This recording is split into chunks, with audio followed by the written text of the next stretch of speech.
சென்னையிலேருந்து தன்னோட சொந்த ஊருக்கு போகிறதுக்காக மாநகர பேருந்தில் பஸ் ஸ்டாண்டை நோக்கி போயிட்டு இருந்த அந்த பெரியவர் பக்கத்தில் நடுத்தர வயதில் ஒரு நபர் வந்து உட்காந்துருக்காரு.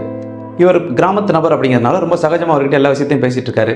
என்னோட பேர பசங்க இருக்காங்களே அவ்வளோ சுட்டிங்க அப்படின்னு சொல்லும் போது இவர் சொல்லியிருக்காரு, அப்போ இன்னும் கொஞ்ச நாள் இருந்துட்டு போகலாம்ல அப்படின்னதுக்கு இவர் சொல்கிறாரு, இல்லை என்னோட மருமகளுக்கு என்ன கொஞ்சம் பிடிக்காது, நீ காலைல தான் வந்தேன், அவர் வரத்துக்கு முன்னாடி கிளம்புனா நல்லாயிருக்கும் அப்படின்னு கொஞ்சம் ஜாடமாடையாக சொன்னாங்க, அதான் இதுக்கு மேலே எந்த மரியாதை இல்லைன்னு கிளம்பிட்டேன். என்னோடய பேர பசங்களை பார்த்துட்டேன், எனக்கு அது போதும்.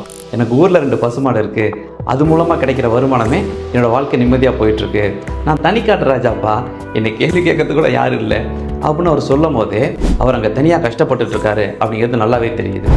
இதை கேட்டுட்டு இந்த நபர் மனம் ரொம்பவே வேதனை அடைஞ்சிருக்காரு. பஸ் ஸ்டாண்டில் வந்து இறங்கினோடனே வாங்க சாப்பிட போகலாம் அப்படின்ட்டு இருக்காரு. இல்லை நான் சாப்பிட்டு தான் வந்தேன் அப்படின்னு அவர் சொல்கிறாரு. இருந்தாலும் அவர் சாப்பிடாது அவரோட கண்ணிலே நல்லா தெரியுது.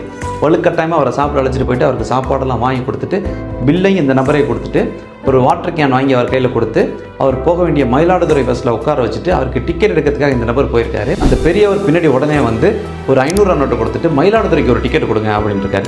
ஐயா நான் எடுக்கிறேன் அப்படின்னு இருக்காரு. இல்லை பரவாயில்ல அப்படின்னு ஒரு டிக்கெட் எடுத்துட்டு அதுலேருந்து வந்து ஒரு 50 ரூபா நோட்டை இவரோட கையில் வச்சு திணிச்சிட்டு, இல்லைப்பா இன்னும் நான் அந்தளவுக்கு போகலை அப்படின்னு சொல்லும் போது இந்த நபரோட கண் ரொம்பவே கிளங்கிருக்கு. ஏன்னா இறந்து போன அவரோட அப்பாவோட நினைவு இவருக்கு வந்திருக்கு. பெரியோர்களை பெற்றோர்களை மதிப்போம்.